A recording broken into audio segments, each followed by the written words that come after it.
Israel called it Operation Roaring Lion. The United States called it Operation Epic Fury. Whatever the name, today's attack could forever change the Middle East and risks a forever war of the kind Donald Trump had vowed to end. It began with American and Israeli strikes targeting government buildings in Iran's capital, Tehran, including the Supreme Leader's compound, as well as sites across western Iran, including Karaj, Qom, Isfahan, Shiraz and Kermanshah. Donald Trump's threat to take out the Iranian Navy was backed by explosions heard in the southern port cities of Bushehr and Chabahar. Iranian media said a girls' school was hit in the southern city of Minab, killing dozens. Iran hit back quickly at Israel, triggering air defences and sirens across the country. It also appears to have closed the vital Strait of Hormuz and says it fired missiles at all the American bases in the Gulf, including in Qatar, Bahrain, the UAE, Saudi Arabia, Kuwait and Jordan. So far, one casualty has been confirmed from falling debris in Abu Dhabi. Our international editor, Lindsay Hilson, now reports. "Mum, leave the house immediately," she shouts down the phone. Please. Panic on the streets of Tehran this morning as the first US and Israeli missiles landed. Disaster or deliverance? After weeks of tension, they couldn't believe their eyes and ears. The US justified the assault, saying a nuclear-armed Islamic Republic is a threat to the whole world. For these reasons, the United States military is undertaking a massive and ongoing operation to prevent this very wicked, radical dictatorship from threatening America and our core national security interests. We are going to destroy their missiles and raise their missile industry to the ground. It will be totally, again, obliterated. Target number one, the compound of the Supreme Leader, Ayatollah Khamenei, destroyed. The Israelis are reported to believe that he was likely killed, although neither the Americans nor the Iranians have as yet provided confirmation. Almost all officials are safe and sound and alive. We may have lost one or two commanders, but that is not a big problem. The ruins of a school in the southern town of Minab, allegedly hit by either an Israeli or an American strike. The Iranian government says dozens of children were killed. It's unclear whether the school was a target or hit by a stray missile. Revolutionary Guard targets were struck all over the country, as the Israeli Prime Minister suggested that the attacks were to support the people of Iran. Help has arrived. And I believe the day is near when Israel and a free Iran will hold hands in favor of security and peace, in favor of progress and prosperity. Iran hit back immediately, targeting the US naval base in Bahrain, as well as US facilities and other targets in another 7 countries across the region. After the UAE and Jordan were hit, Saudi Arabia condemned Iran's blatant aggression in a strong statement, indicating that Gulf countries are supporting the US and Israel. An Iranian missile hit Kuwait airport, and planes have been grounded indefinitely across the region. Sirens sounded across Israel as people sought shelter, expecting attacks. Iran said it had blocked the Straits of Hormuz, the shipping lane which handles some 20% of the world's oil. Trump should know that today we are equipped with the most advanced capabilities to fight you for years. At the start of the war, we are firing whatever we have at the bottom of our stockpile.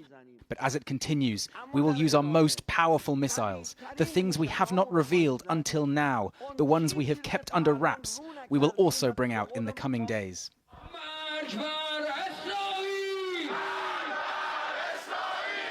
The regime brought out a few supporters onto the streets, trying to show that it fears nothing. But the Americans are hoping that somehow their air campaign can persuade Iranians who protested against the regime last month and were killed in their thousands to rise up again. Finally, to the great, proud people of Iran, I say tonight that the hour of your freedom is at hand. Stay sheltered. Don't leave your home. It's very dangerous outside. Bombs will be dropping everywhere. When we are finished, take over your government. It will be yours to take. This will be probably your only chance for generations. And it seems that some, at least, are listening. A Tehran resident sent us this voice message. We're disguising his identity. U.S. President Donald Trump asked people to stay inside until they are finished with bombing the targets. He underlined that it is dangerous to go out. So a lot of people are listening to that, waiting for the bombings to be over and then take further measures. After nightfall, Iran struck a high-rise in Bahrain.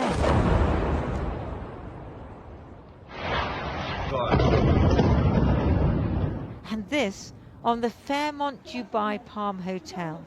Dubai, which prides itself on the wealth and stability it offers its citizens and foreigners. Now the front line in a war between the US and Iran, a war that threatens to engulf the whole region with unknown and almost certainly unintended consequences. Well, let's get more now from our US editor, Anushka Astana in Washington. Anushka, what is Trump's motivation here and how risky is all of this?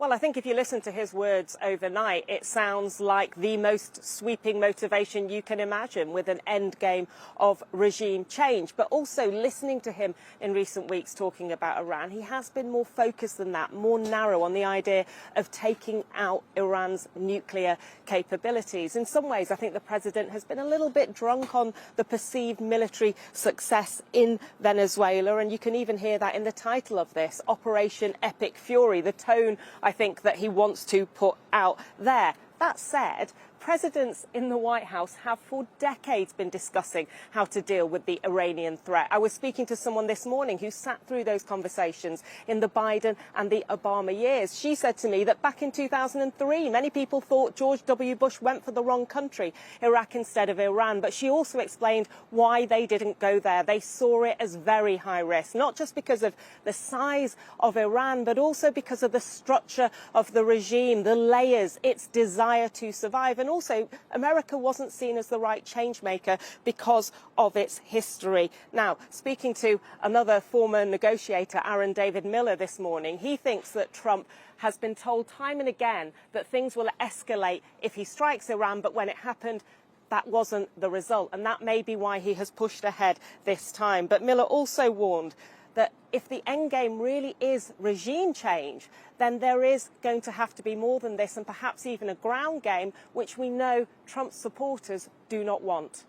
And why do this in the middle of nuclear talks? Well, I think that is quite a difficult situation that they've got themselves into. The White House sees Arab countries as very, very important partners, and they have upset them with this operation overnight. The Omanis were mediating those talks, and actually we've seen this from the Omani foreign minister. He has put on X, "I am dismayed. Active and serious negotiations have yet again been undermined. Neither the interests of the United States nor the cause of global peace are well served by this, and I pray for the innocents who will suffer. I urge the United States not to get sucked in further. This is not your war." There is also a risk America won't be trusted on negotiations, although the Iranian response on talking about a possible deal means the White House might see this as the ultimate gunboat diplomacy. In the run-up to the Iraq war, the case was made over many weeks and there was a UN resolution. How has Trump gone about making the case for this? I mean, I think there are some echoes of that, talking about the idea that there may be missiles that could actually hit the US, and also that the nuclear capabilities could see a bomb made within days. I mean, if you listen to the people who are monitoring the situation in Iran, they don't seem to suggest that those things are realistic. That said, Iranian motivations aren't necessarily to be trusted. Anushka, thanks very much for joining us. Well, in the last few minutes, Iranian media has said that 201 people have been killed in the strikes, with a further 747 injured. Joining me now is Ken Pollack, a former Gulf military analyst at the CIA, who's served on the US National Security Council and is now Vice President for Policy at the Middle East Institute.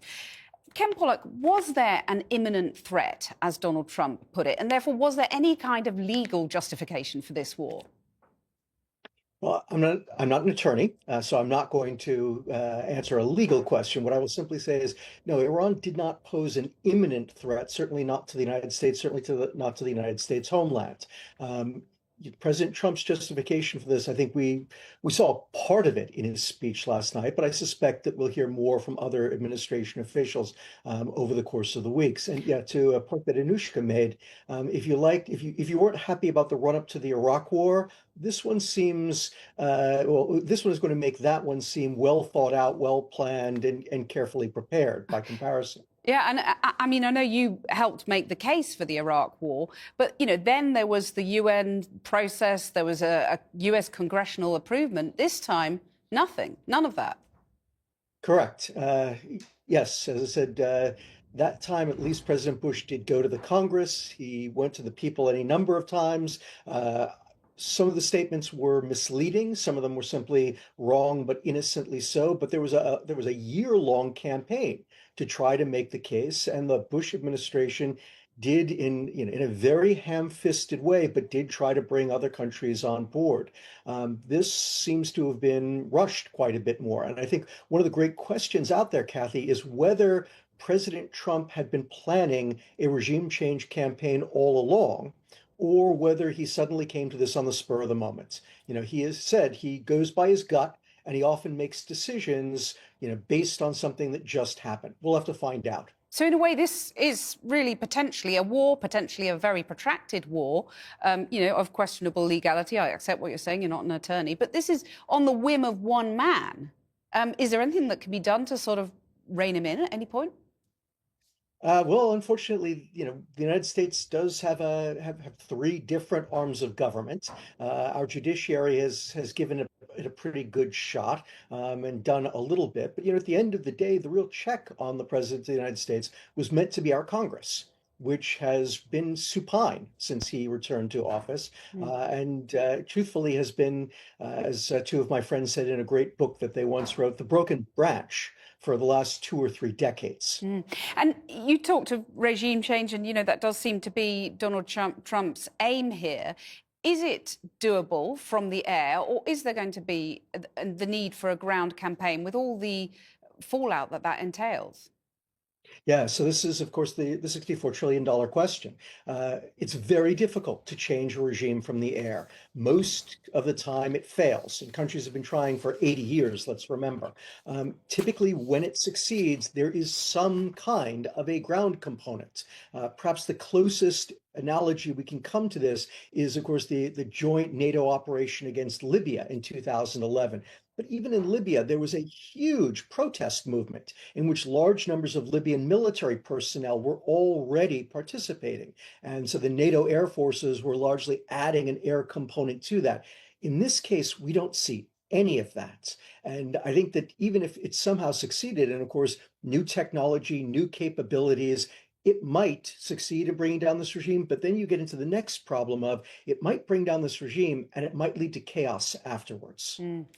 Ken Pollack, thank you very much for joining us. Now, it was Israel that first confirmed bombing was underway early this morning when it announced what it called a preemptive attack on Iran. According to the Israeli military, 200 fighter jets attacked 500 targets. Prime Minister Benjamin Netanyahu said the attack would, quote, allow the brave Iranian people to rid themselves of their murderous regime. Well, a little earlier, I spoke to Israel's former Prime Minister, Naftali Bennett, and I started by asking him whether Israel and the US had just embarked on a potentially lengthy war with unforeseen consequences. No, what we've done is prevented a much worse situation a year or two down the road where we'd have a nuclear Iran with thousands of ballistic missiles. So we're taking care of the problem early on so we don't meet that threat when it's unmanageable. But Donald Trump declared in June that the Iranian nuclear program had been obliterated. This war shouldn't have been necessary if he was right then. Well, that's because the Iranian regime decided to renew its efforts, and it's beginning to move some of its centrifuges under a mountain called Pickaxe Mountain, which is way deeper than Fordo, and it's immune to any bombing, even American bombs. So if we didn't act now, we wouldn't be able to act later. But when Donald Trump describes this as an imminent threat, and Israel has said it's preemptive, I mean, when you look at the sort of relative firepower of Iran versus America and Israel, this is of questionable legality, isn't it? Well, should we wait for it to become a huge bully that we can't deal with? You have to deal with the bully when you can, not when you can't. No matter the consequences, because potentially you've unleashed chaos, civil war, you're trying to effect a regime change from the air, has that been done before? No, what we're trying to do is prevent from a genocidal regime that explicitly says that it wants to annihilate my country. They say it. Kathy, they say it, for God's sake. And they're trying to acquire nuclear weapons. They're building more and more factories for ballistic missiles that reach London. Donald Trump says he wants to topple the regime, though. Is that possible without sending in ground troops in the days and weeks to come? Well, what we're doing is we're creating the conditions for the amazing Iranian people for them to decide. If they take to the streets, it's up to them to free themselves. We can't deliver them freedom. They have to deliver it to themselves. They have to claim it. And this is something, if you will, a gift of the Jewish nation to the Iranian nation. And we owe them some debt from 2,500 years ago, by the way. And what if they don't rise up as you want them to? What happens then? What's the plan B? The plan B is for Iran to totally dismantle its nuclear program. Look, there are many, many countries around the world that are peaceful, that they focus on building their own country, your own country, our country. No one wakes up in the morning and says, we want to annihilate another country. Oh, and by the way, we're trying to acquire nuclear weapons. Iran is doing that. If they decide tomorrow morning or 10 minutes from now that they just want to go on with their own business and stop wreaking havoc across the Middle East, this whole thing goes away. So you hope to bomb them back to the negotiating table? No, we hope for them to decide that enough is enough, that if they continue to pursue the nuclear weapon aspect, they'll be hit again and again until they fall. Iran has already begun fighting back. Isn't the lesson from Iraq, from Libya, from Syria, that what follows is chaos, potentially civil war? It depends. Here, our goal is really simple. Our goal is for them to give up their nuclear ambitions and not develop thousands of missiles that'll kill my family. And by the way, they're shooting at UAE, at Qatar, at Bahrain, and all across the Middle East. None of them hit Iran because this is a terror regime. And all it does, the regime, not the people, all it does every day is conduct terror across the world. It's got to stop. How much of this is about politics and Benjamin Netanyahu's calculation that with general election looming, that he will be politically strengthened by this action? No, this is about the future of my children, the future of a peaceful Middle East. Look, I am Netanyahu's primary opponent. I'm the guy running against Netanyahu. And I'm saying as his primary opponent that this action is absolutely right.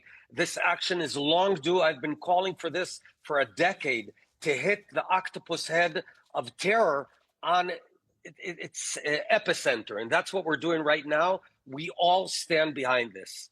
Naftali Bennett, thank you very much. Thank you. Well, reaction across Europe has varied. President Macron said France stood by its allies and warned Iran it must stop its nuclear and missile programs. But the Spanish Prime Minister Pedro Sanchez criticised the US and Israeli action, calling for immediate de-escalation and full respect for international law. Sir Keir Starmer addressed the nation earlier, confirming that Britain played no role in the strikes, but warning that Iran must never be allowed to develop nuclear weapons. He said that British planes were flying in the Middle East for defensive operations to protect our people, our interests and our allies. The United Kingdom played no role in these strikes, but we have long been clear the regime in Iran is utterly abhorrent. They have murdered thousands of their own people, brutally crushed dissent, and sought to destabilise the region. Even in the United Kingdom, the Iranian regime poses a direct threat to dissidents and to the Jewish community. Well, joining me now is Sir Richard Dalton, who's a former British ambassador to Iran. Sir Richard, is this looking like a rerun of the Iraq war, potentially worse, another forever war? Not necessarily. It could be that the overwhelming force being brought to bear will bring it to an end shortly. But there is one aspect, which is the predominance of lies and exaggerations in the justification given by the aggressor. There is absolutely no evidence of a current nuclear weapons program.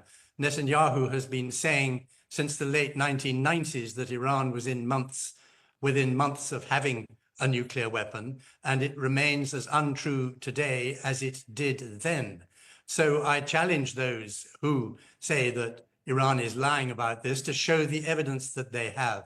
This is simply currently an excuse.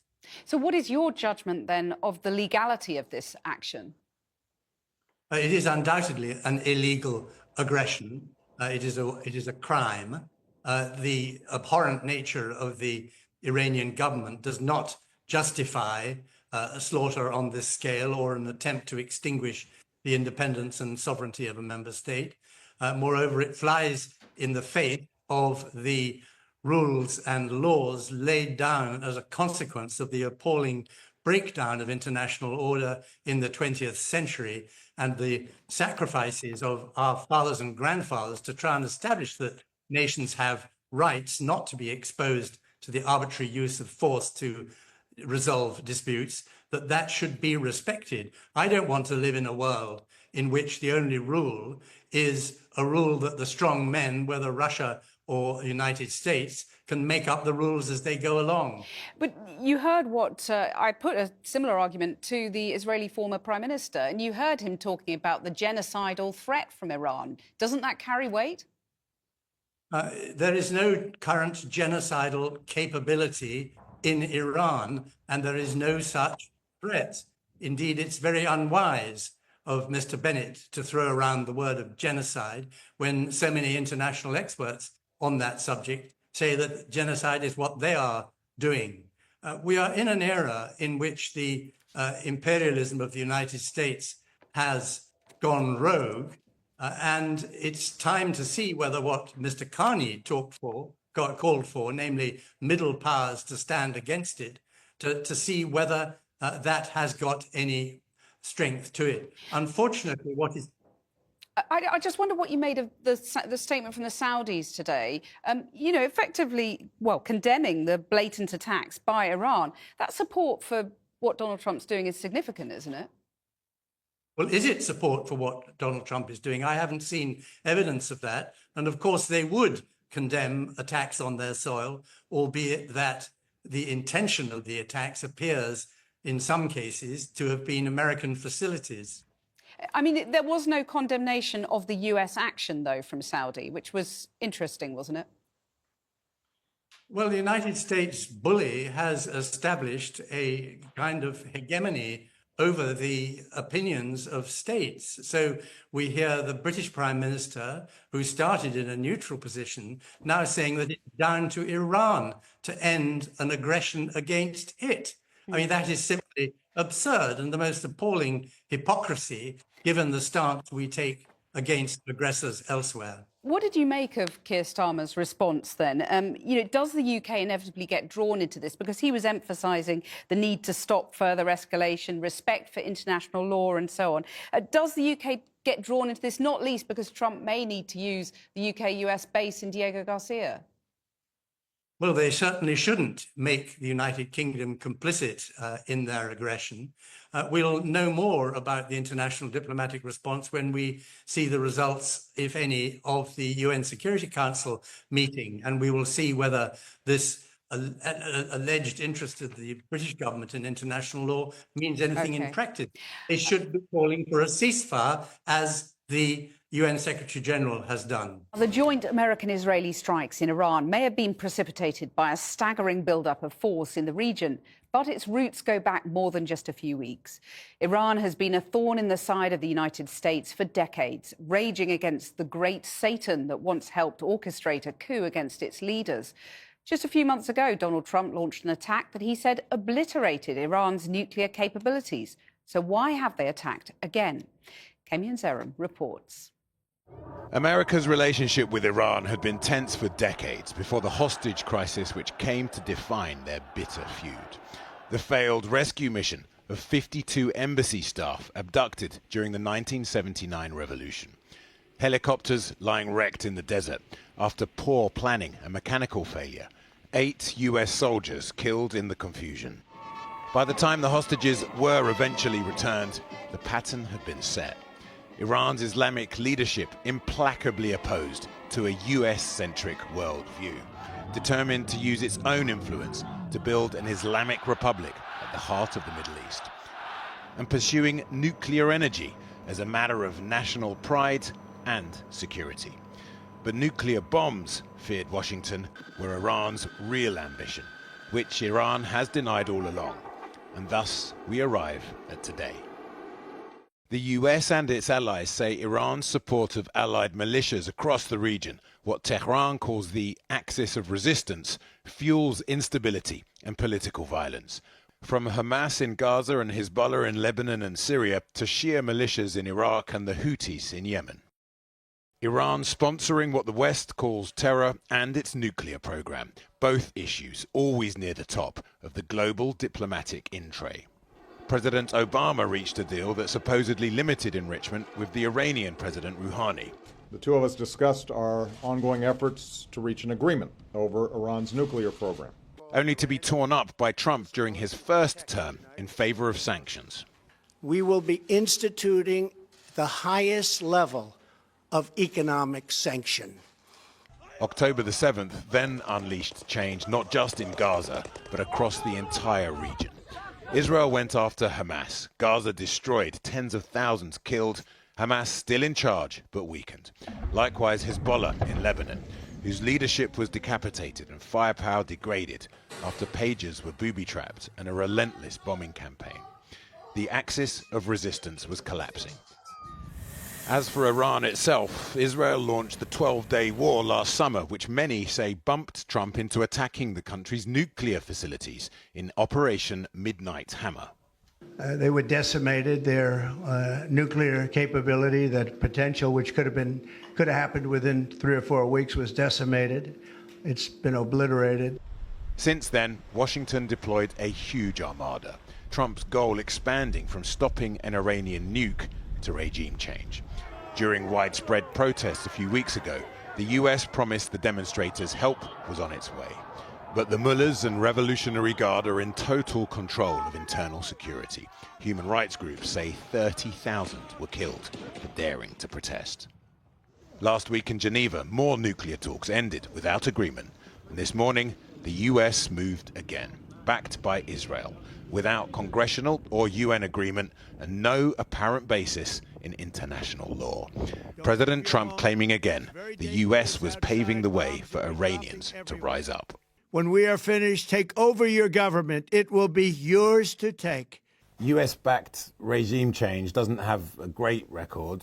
What's going to happen in Iran? There's just no successful track record. I mean, this is the United States, yes, has a powerful, mighty army with a lot of hammers in its toolbox. And if the problem is a nail, you can use a hammer. But if the problem is not a nail, it doesn't matter how many hammers, midnight or daytime hammers, you try to use for this problem. What happens now? Iran is facing an uncertain and scary future. Well, the strikes on Iran prompted protests in London against Iran's government. Waving the Lion and Sun pre-1979 Islamic Revolution flag, many were chanting in favour of Reza Pahlavi, the exiled son of Iran's last Shah. People also rode on the back of motorbikes through the streets of London, waving the same flag. Pahlavi has urged people inside Iran to stay in their homes for now and return to the streets when he tells them. Well, joining me now from Geneva, where talks between Iran and the US had been taking place, is Ali Vaez, Director of Crisis Group's Iran Project. Ali Vaez, how devastating do you think these attacks are for the Iranian regime, but of course also the Iranian people? These are very serious attacks on the Iranian regime. If in the 12-day war, the U.S. used the hammer, it is using a juggernaut now. And it is going for the Iranian regime's jugular. It is trying to do political decapitation. It is trying to destroy command and control. It is trying to degrade the regime's repressive capacity. This is the most serious threat the regime has ever faced. And of course, we've seen a lot of fatalities across Iran. Will people blame the Iranian regime for what's happening or the US? Look, the Iranian regime is very much detested within the population, but we don't know what would be the balance of blame here. Because after the protests last month, when the regime committed the massacre, there were a lot of Iranians who actually wanted foreign military intervention. But we don't know what percentage of the Iranian society was comprised of people like that.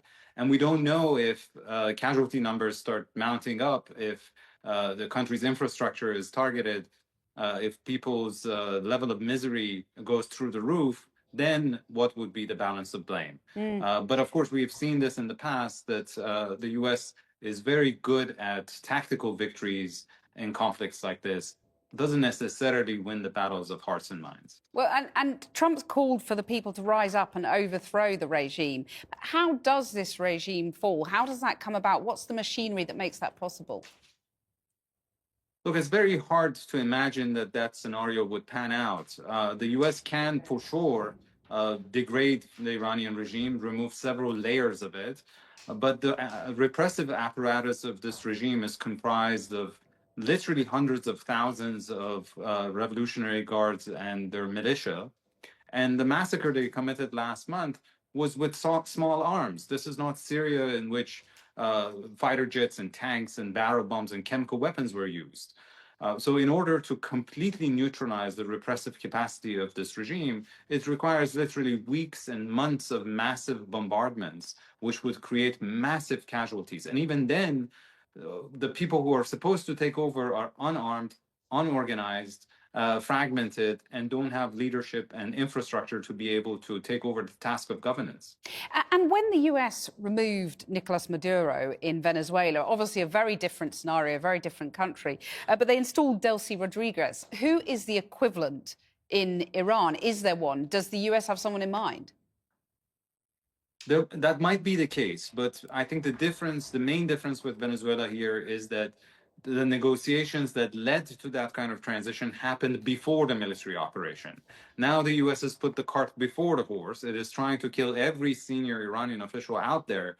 So it is not clear how it will be able to negotiate with the remnants of this regime and whether they would actually trust the United States. Remember that President Trump reneged on an agreement with Iran, as your reporter was explaining, in 2018, and also bombed Iran twice in the course of less than a year in the middle of negotiations. So it's hard to trust him as a reliable negotiating partner.